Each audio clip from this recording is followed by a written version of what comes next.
Champions ಟ್ರೋಫಿಯ A ಗ್ರೂಪ್ನಲ್ಲಿರುವಂತಹ Bharat ಹಾಗೆ New Zealand ತಂಡಗಳ ನಡುವೆ ಭಾನುವಾರ ಹೈ ವೋಲ್ಟೇಜ್ ಮ್ಯಾಚ್ ನಡೆಯಲಿದೆ. ಉಭಯ ತಂಡಗಳಿಗೂ ಕೂಡ ಇದು ಲೀಗ್ ಹಂತದ ಕೊನೆ ಪಂದ್ಯ. ಹಾಗೆ ಸೋಲಿಲ್ಲದ ಸರದಾರರಾಗಿ ಸೆಮೀಸ್ಗೆ ಲಗ್ಗೆ ಇಡೋಕೆ ಟೇಬಲ್ ಟಾಪರ್ ಆಗಬೇಕು ಅಂದರೆ ಈ ಮ್ಯಾಚ್ ಅನ್ನ ಗೆಲ್ಲೇಬೇಕು. ಭಾನುವಾರದ ಪಂದ್ಯದಲ್ಲಿ ಕಿವೀಸ್ ಪಡೆಯನ್ನ ಮಕಾಡೆ ಮಲಗಿಸುತ್ತಾ ಭಾರತ ನ್ಯೂಜಿಲೆಂಡ್ ವಿರುದ್ಧ ರೋಹಿತ್ ಶರ್ಮಾ ಆಡಲ್ವಾ? ಏಕದಿನ ಕ್ರಿಕೆಟ್ನಲ್ಲಿ ಉಭಯ ತಂಡಗಳ ರೆಕಾರ್ಡ್ಸ್ ಹೇಗಿದೆ ಅನ್ನೋದನ್ನೇ ಈ ವಿಡಿಯೋದಲ್ಲಿ ಹೇಳ್ತೇನೆ. ನಾನು ಶಾಂತ. ನೀವು ಸುದ್ದಿಯನ್ನದ ಸಬ್ಸ್ಕ್ರೈಬರ್ ಆಗೋದಕ್ಕೆ ಮರಿಬೇಡಿ. ಚಾಂಪಿಯನ್ಸ್ ಟ್ರೋಫಿ ಟೂರ್ನಿಯ ಮೊದಲ ಪಂದ್ಯದಲ್ಲಿ ಬಾಂಗ್ಲಾದೇಶ ವಿರುದ್ಧ 5 ವಿಕೆಟ್ಗಳಿಂದ ಗೆಲುವನ್ನ ಕಂಡಿದ್ದಂತ ಕ್ಯಾಪ್ಟನ್ ರೋಹಿತ್ ಶರ್ಮಾ ನೇತೃತ್ವದ ಭಾರತ ತಂಡ ಪಾಕಿಸ್ತಾನ ವಿರುದ್ಧದ ಹೈ ವೋಲ್ಟೇಜ್ ಪಂದ್ಯದಲ್ಲೂ ಕೂಡ ಗೆಲುವನ್ನ ಸಾಧಿಸಿತ್ತು. ಇದೀಗ ಲೀಗ್ ಹಂತದ ಕೊನೆಯ ಪಂದ್ಯ ನ್ಯೂಜಿಲೆಂಡ್ ವಿರುದ್ಧ ನಡೆಯಲಿದೆ. ಮತ್ತೊಂದು ಕಡೆ ಟೂರ್ನಿಯ ಉದ್ಘಾಟನಾ ಪಂದ್ಯದಲ್ಲೇ ಪಾಕಿಸ್ತಾನವನ್ನ ಸೋಲಿಸಿದಂತ ನ್ಯೂಜಿಲೆಂಡ್ ತಂಡ 2ನೇ ಮ್ಯಾಚ್ನಲ್ಲಿ ಬಾಂಗ್ಲಾದೇಶವನ್ನ ಬಗ್ಗು ಬಡಿದಿತ್ತು. ಇದೀಗ 3ನೇ ಪಂದ್ಯವನ್ನ ಭಾರತದ ವಿರುದ್ಧ ಆಡಲಿದೆ. ಸೊ ಈ ಮ್ಯಾಚ್ ಇಬ್ಬರಿಗೂ ಕೂಡ ಪ್ರತಿಷ್ಠೆಯೂ ಹೌದು. ಅದರಲ್ಲೂ ಭಾರತಕ್ಕೆ 2 ಸೋಲುಗಳ ಲೆಕ್ಕವನ್ನ ಚುಕ್ತ ಮಾಡೋ ಅವಕಾಶ ಸಿಕ್ಕಿದೆ. ಅದು ಯಾವ ಸೇಡುಗಳು ಅನ್ನೋದನ್ನ ಹೇಳ್ತೇನೆ. ಅದಕ್ಕೂ ಮುನ್ನ ಟೀಮ್ ಇಂಡಿಯಾದ ಪ್ಲೇಯಿಂಗ್ 11 ಹೇಗಿರುತ್ತೆ, ಯಾರೆಲ್ಲ ಚಾನ್ಸ್ ಅನ್ನ ಪಡಿತಾರೆ ಅನ್ನೋದನ್ನ ಮೊದಲು ನೋಡೋಣ. ಟೀಮ್ ಇಂಡಿಯಾದ ಪ್ಲೇಯಿಂಗ್ 11 ಹೇಗಿರಬಹುದು ಅನ್ನೋದನ್ನ ನೋಡೋದಾದ್ರೆ, ಮೊದಲನೇದಾಗಿ ಹಿಟ್ ಮ್ಯಾನ್ ರೋಹಿತ್ ಶರ್ಮಾ ಹಾಗೆ ಶುಭ್ಮನ್ ಗಿಲ್ ಇಲ್ಲೂ ಕೂಡ ಇನ್ನಿಂಗ್ಸ್ ಅನ್ನ ಆರಂಭ ಮಾಡ್ತಾರೆ. ಬಾಂಗ್ಲಾದೇಶ ಮತ್ತು ಪಾಕಿಸ್ತಾನ ವಿರುದ್ಧದ ಚಾಂಪಿಯನ್ಸ್ ಟ್ರೋಫಿ ಪಂದ್ಯಗಳಲ್ಲಿ ಭಾರತಕ್ಕೆ ಅದ್ಭುತವಾದಂತ ಆರಂಭವನ್ನ ನೀಡಿದ್ರು. ಅದರಲ್ಲೂ ಕೂಡ ರೋಹಿತ್ ಶರ್ಮಾ ಓಪನರ್ ಆಗಿ ಕಣಕ್ಕಿಳಿದು ಬಾಂಗ್ಲಾ ವಿರುದ್ಧ 41 ರನ್ಗಳನ್ನ ಗಳಿಸಿದ್ರೆ ಪಾಕ್ ವಿರುದ್ಧ 20 ರನ್ಗಳನ್ನ ಸ್ಕೋರ್ ಮಾಡಿದ್ರು. ಇನ್ನು ತಂಡದ ವೈಸ್ ಕ್ಯಾಪ್ಟನ್ ಆಗಿರುವಂತಹ ಶುಭ್ಮನ್ ಗಿಲ್ 2ನೇ ಕ್ರಮಾಂಕದಲ್ಲಿ ಬ್ಯಾಟಿಂಗ್ಗೆ ಬರ್ತಾರೆ. ಆರಂಭಿಕ ಆಟಗಾರನಾಗಿ ತಮ್ಮ ಫಾರ್ಮ್ ಅನ್ನ ಕಂಟಿನ್ಯೂ ಮಾಡೋಕೆ ನೋಡ್ತಾ ಇದ್ದಾರೆ. ಬಾಂಗ್ಲಾ ವಿರುದ್ಧದ ಪಂದ್ಯದಲ್ಲಿ 101 ರನ್ಗಳ ಅಜೇಯ ಓಟವನ್ನ ಮುಂದುವರಿಸಿದ್ರು. ಅಂದ್ರೆ 101 ರನ್ ಅನ್ನು ಗಳಿಸಿ ನಾಟ್ ಔಟ್ ಆಗಿ ಉಳಿದಿದ್ರು. ಹಾಗೆ ಪಾಕ್ ವಿರುದ್ಧದ ಪಂದ್ಯದಲ್ಲಿ 46 ರನ್ಗಳನ್ನ ಬಾರಿಸಿದ್ರು. ಇನ್ನು 3ನೇ ಕ್ರಮಾಂಕದಲ್ಲಿ ಕ್ರೀಸ್ಗೆ ಬರುವಂತ ಕಿಂಗ್ ವಿರಾಟ್ ಕೊಹ್ಲಿ ಭರ್ಜರಿ ಕಂಬ್ಯಾಕ್ ಮಾಡಿದ್ದಾರೆ. ಬಾಂಗ್ಲಾ ವಿರುದ್ಧ 22 ರನ್ಗಳಿಗೆ ಔಟ್ ಆಗಿದ್ರು ಕೂಡ ಪಾಕಿಸ್ತಾನ ವಿರುದ್ಧ ಬೆಂಕಿ ಬ್ಯಾಟಿಂಗ್ ಅನ್ನ ಮಾಡಿದ್ರು. ಅಜೇಯ 100 ರನ್ ಗಳಿಸುವ ಮೂಲಕ ಗೆಲುವನ್ನ ತಂದುಕೊಟ್ಟಿದ್ರು. ಸೊ ಕಿವೀಸ್ ವಿರುದ್ಧ 3ನೇ ಕ್ರಮಾಂಕದಲ್ಲಿ ಆಡಲಿದ್ದಾರೆ. ಹಾಗೆ ಇತ್ತೀಚೆಗೆ ಕನ್ಸಿಸ್ಟೆನ್ಸಿ ಪರ್ಫಾರ್ಮೆನ್ಸ್ ಅನ್ನ ಕೊಡ್ತಾ ಇರುವಂತ ಶ್ರೇಯಸ್ ಅಯ್ಯರ್ 4ನೇ ಕ್ರಮಾಂಕದಲ್ಲಿ ಬ್ಯಾಟಿಂಗ್ಗೆ ಬರ್ತಾರೆ. ಶ್ರೇಯಸ್ ಅಯ್ಯರ್ ಬಾಂಗ್ಲಾ ವಿರುದ್ಧ 15 ರನ್ಗಳಿಗೆ ಔಟ್ ಆದ್ರೂ ಕೂಡ ಪಾಕ್ ವಿರುದ್ಧ 56 ರನ್ಗಳನ್ನ ಬಾರಿಸಿದ್ರು. ಬಟ್ ಇಲ್ಲಿ ಇರೋದು 5ನೇ ಕ್ರಮಾಂಕಕ್ಕೆ ಯಾರು ಬರ್ತಾರೆ ಅನ್ನೋದು.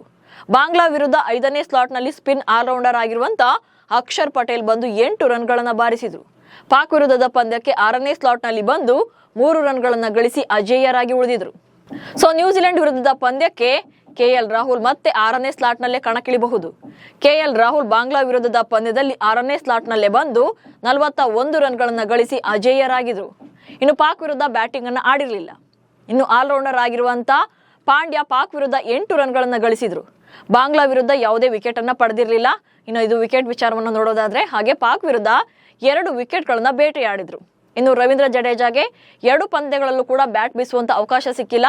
ಸೊ ಹಾಗಾಗಿ ಬಾಂಗ್ಲಾ ವಿರುದ್ಧ ಯಾವುದೇ ವಿಕೆಟ್ ಅನ್ನ ಉರುಳಿಸದೇ ಇದ್ರೂ ಕೂಡ ಪಾಕ್ ವಿರುದ್ಧ 1 ವಿಕೆಟ್ ಅನ್ನ ಪಡೆದಿದ್ರು. ಚೈನಾಮನ್ ಸ್ಪಿನ್ನರ್ ಆಗಿರುವಂತ ಕುಲ್ದೀಪ್ ಯಾದವ್ ಬಾಂಗ್ಲಾ ವಿರುದ್ಧ ವಿಕೆಟ್ ಉರುಳಿಸದೇ ಇದ್ರೂ ಕೂಡ ಪಾಕ್ ವಿರುದ್ಧ 3 ವಿಕೆಟ್ಗಳನ್ನ ಕಿತ್ತಿದ್ರು.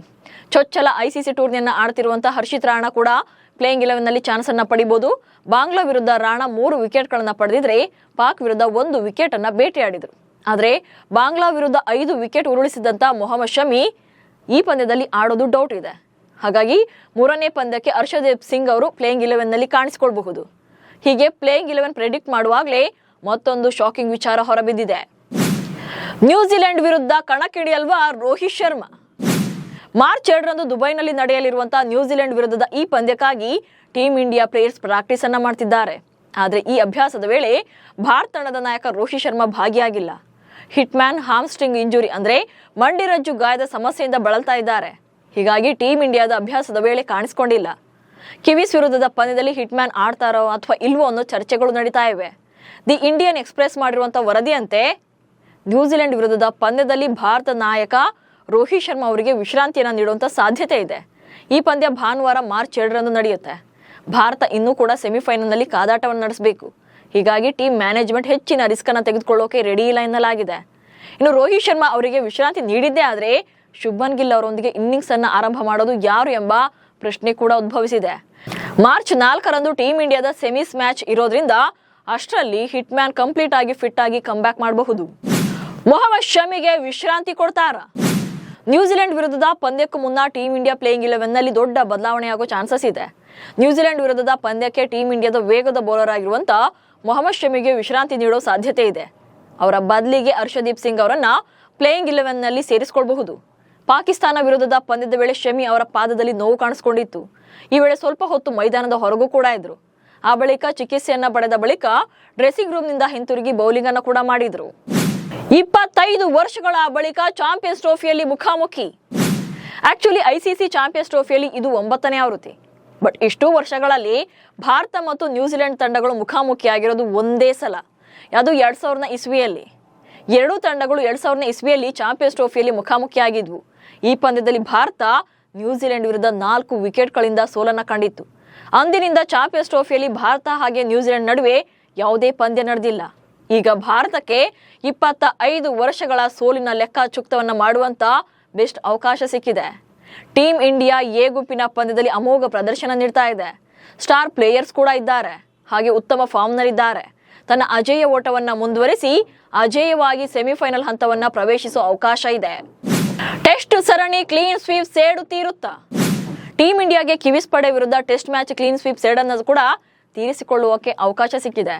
2024ರ ಅಕ್ಟೋಬರ್ ಮತ್ತು ನವೆಂಬರ್ನಲ್ಲಿ 3 ಪಂದ್ಯಗಳ ಟೆಸ್ಟ್ ಸರಣಿ ನಡೆದಿತ್ತು. ಅದು ಕೂಡ ಭಾರತದಲ್ಲೇ ನಡೆದಿತ್ತು. ಈ ಸರಣಿಯಲ್ಲಿ ನ್ಯೂಜಿಲೆಂಡ್ ತಂಡ 3ಕ್ಕೆ 3 ಪಂದ್ಯಗಳನ್ನು ಗೆದ್ದುಕೊಂಡಿತ್ತು.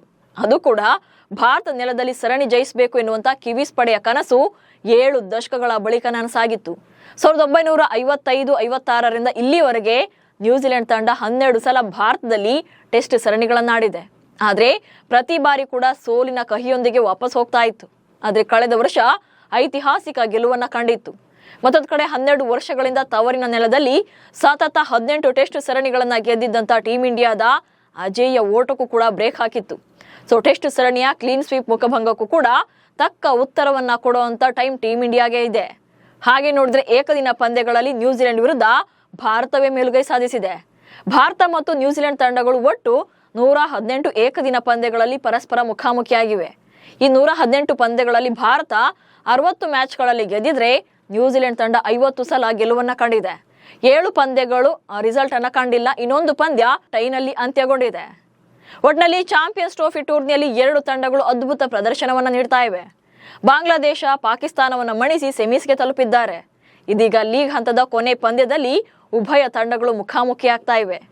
ಅಂತಿಮವಾಗಿ ಟೀಂ ಇಂಡಿಯಾ ಹ್ಯಾಟ್ರಿಕ್ ಗೆಲುವನ್ನ ಸಾಧಿಸುತ್ತೋ ಅಥವಾ ನ್ಯೂಜಿಲೆಂಡ್ ಈ ಸಾಧನೆಯನ್ನ ಮಾಡುತ್ತೋ ಅನ್ನೋದು ಕುತೂಹಲ ಮೂಡಿಸಿದೆ. ನಮಸ್ಕಾರ.